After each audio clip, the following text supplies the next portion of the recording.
O governo do republicano Donald Trump encaminhou uma carta à Secretaria de Segurança Pública do Rio de Janeiro, na qual lamenta as 4 mortes de policiais durante a Operação Contenção realizada no Complexo do Alemão e também no Complexo da Penha na semana passada. No documento, o governo dos Estados Unidos também se coloca à disposição do governo do Rio de Janeiro.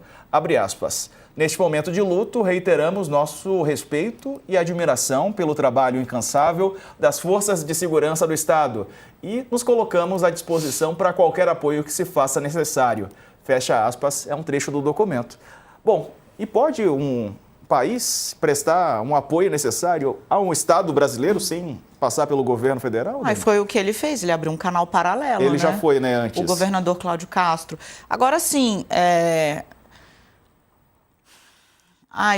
difícil, Sarza, porque é o seguinte, a gente vê o que está acontecendo nas águas internacionais do Caribe, com mira na Venezuela e na Colômbia. O Brasil é a maior democracia da América Latina.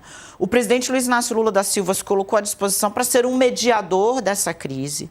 Donald Trump está exatamente utilizando o narcotráfico para bombardear embarcações desses 2 países, Venezuela e Colômbia. E aí o governador do Rio de Janeiro vai lá e informa o governo americano sobre, né, o problema do Comando Vermelho e pede, não sei, algum tipo de auxílio.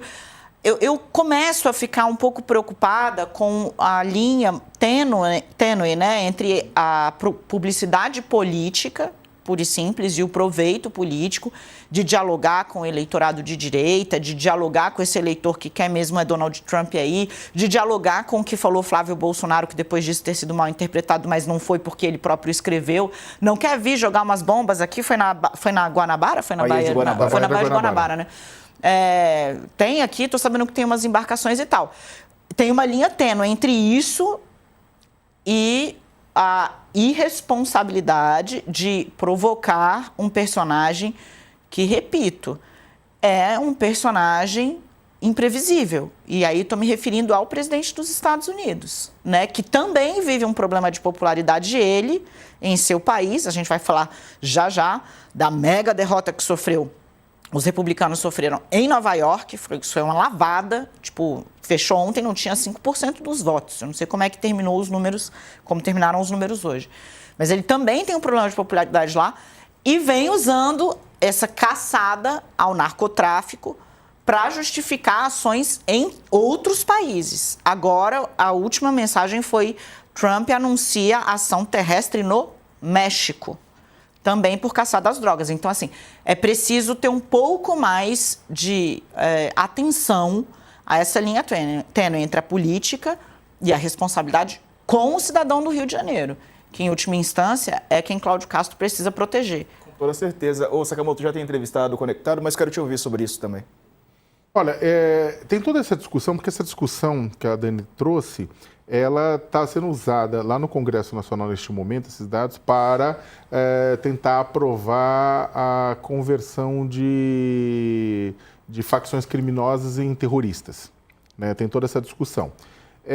A gente poderia discutir longamente, né? Poxa, mas eles não fazem atos terroristas, né? Poderia ser discutido caso a caso se eles fazem ou não atos terroristas e tal. Só que só tem um ponto nessa história inteira que gera calafrios, que é exatamente a possibilidade de, a partir do momento, você definir essas organizações como terroristas, né? Você expõe o Brasil de tal maneira, né, a exatamente a ação indevida contra a nossa soberania. A gente viu o que a guerra às drogas causou. Ninguém aqui está defendendo droga não, traficante não, né? Repito, quem defende bandido é quem defende anistia. O ponto é que, por outro lado, você tem formas e formas. Tem muitos países que dizem que querem entrar em outro país para combater as drogas e quando, na verdade, entra em outro país para fazer um monte de outra coisa, menos combater as drogas. Que a guerra às drogas é usada como justificativa. Da mesma forma, a gente cansou de ver a guerra ao terror ser usada como justificativa para controle de petróleo. E isso não é paranoia. Isso é história. Basta a pessoa não ter faltado às aulas de história para ficar jogando Counter-Strike em casa. Ela vai ver lá o que aconteceu no Oriente Médio, em outros países. A própria Venezuela hoje coloca-se, é uma disputa de ataque contra o tráfico de drogas, ou é uma disputa pelo interesse de uma das maiores jazidas de petróleo leve do mundo. Então, e próximo do mercado consumidor norte-americano. Então, o ponto é o seguinte, repito, dá para fazer discussão, inclusive tem gente de excelente qualidade, pessoal da segurança pública que discute essa questão do terrorismo, voltar às facções, que merece respeito. Eu tenho falado com alguns deles. E que dá para fazer esse debate. A questão é que o debate está contaminado neste exato momento por uma parte da extrema-direita que quer usar essa questão da facção para justificar, inclusive, intervenção internacional no Brasil. Aí as pessoas falam, Sakamoto, isso não existe. Imagina que alguém vai pedir intervenção no Brasil. Oi? Oi? A gente não viu isso acontecer? O Eduardo Bolsonaro está o quê? Está abraçando pateta na Disney ou está pedindo intervenção no Brasil? As duas coisas, eu diria. Olha, vamos chamar para cá o secretário nacional de Segurança Pública, o Mário Sarrubo está conosco. Secretário, bem-vindo. Uma boa tarde para o senhor. Está aqui no telão já. Deixa eu fazer a primeira pergunta para ele. Corta aqui para dois, pessoal, para a gente dar um alô para o secretário. Obrigado. Boa tarde, secretário. Eu acho que o sinal está oscilando. Vamos ver se a gente consegue se comunicar, conversar. Te pergunto sobre essa carta. Como é que o senhor vê, né? Uma carta de um governo estrangeiro para um estado brasileiro, o Rio de Janeiro. Parece que caiu, né, a conexão. Vamos tentar restabelecer o sinal com o secretário. Vai ser assunto para a gente falar sobre isso. Quer complementar? Eu estava te cortando. Não. Era só para... É legal que a gente percebe com o tempo, com os anos de trabalho, quando a pessoa está dando uns sinais do tipo... Chega, vem ele pra não cá. Precisa fazer... Ele faz, na verdade, uns sinais com o olhar. Ele faz... Delicado. Delicado. Não, mas não só às vezes ele se mexe de um jeito assim, você já percebe que ele está querendo cortar. Aí, 98% das vezes, aí eu corto obedeço a ele. Aí cai agora, o sinal. tem 2% das vezes que eu não obedeço, não. Mas aí Deus castiga, caiu o sinal. Mas é que não me castigou, meu sinal não caiu, pelo menos. Me castigou que eu tô te cortando e caiu o sinal. Mas aí eu tenho mais tempo. Que recorrer a você. Aí eu tenho mais tempo. Não, gente, que é o seguinte, eu acho que esse é o ponto interessante. Ninguém aqui está querendo dizer que bandido você tem que tratar, pessoal, facção, milícia. Você está querendo tratar com flores, leva para casa. E todas aquelas frases que o pessoal aprende de forma superficial e o pessoal que não quer pensar muito, não quer usar muito o tic-teco, solta, sabe? Leva o bandido lá para casa, bandido bom, bandido morto. Repito, bandido bom e bandido morto, porque o pessoal, na verdade, não bota no balaio sonegador e golpista, né? Porque se botar, o pessoal não pede bandido bom e bandido morto. É bem pelo contrário. Sonegador é herói e golpista é herói também, uma parte dos brasileiros. O ponto é que é o seguinte, eu não quero, fazer carinho no bandido, não é isso. Só que, gente, é o contrário. Sabe, você acha, sinceramente, que isso resolve? É o que a gente está discutindo aqui, qual que é a melhor solução para resolver essa desgraça de crime organizado. A gente sabe, inclusive, o pessoal estava procurando lá na PEN, no Alemão, o líder, e o líder tem que ser preso, processado, julgado, condenado e apenado e cumprir pena. O que acontece, contudo, é que uma parte significativamente de toda a estrutura que serve e que ajuda a manter aquilo não está na favela. Gente, pelo amor de Deus, não está na comunidade, a gente sabe disso.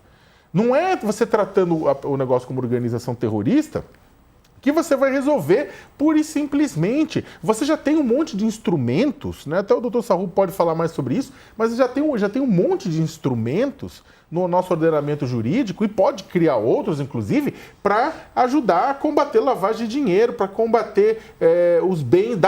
Tem o projeto das facções, inclusive, que a ideia é aprovar para facilitar a apreensão de bens de faccionados, a apreensão de bens do crime organizado. Então, há ações nesse sentido que podem ser feitas sem que você precise abrir uma porta. Repito, eu não estou chamando esse debate de desnecessário. Eu estou falando que existem ações que podem ser tomadas sem para abrir uma porta que, neste momento, dada a conjuntura internacional, pode ser uma porta que vai entrar o quê? Não vai entrar uma pessoa para nos ajudar, vai entrar uma pessoa para criar problemas. A gente recuperou o sinal com o secretário nacional de Segurança Pública, Mário Sarrubo. Secretário, bem-vindo. Boa tarde para o senhor. E essa carta que o governo Trump enviou para o governo do Rio de Janeiro, o senhor acredita que é natural, né, que é comum ou que é aceitável que um governo estrangeiro envie uma carta se colocando à disposição de um governo estadual, sem passar, né, pelo governo federal? Uma boa tarde para o senhor. Boa tarde a vocês, boa tarde aí aos internautas. Olha, inusitada, não é? A carta, na medida em que o Brasil tem um passado, tem um histórico de ser um país que trabalha muito com cooperação internacional, inclusive com os Estados Unidos. Então a carta ela ganha um sentido, eu não consigo ter uma leitura adequada, talvez. Qual é o sentido? É cooperação internacional? Então, talvez devesse ser uma carta para o governo brasileiro, enfim.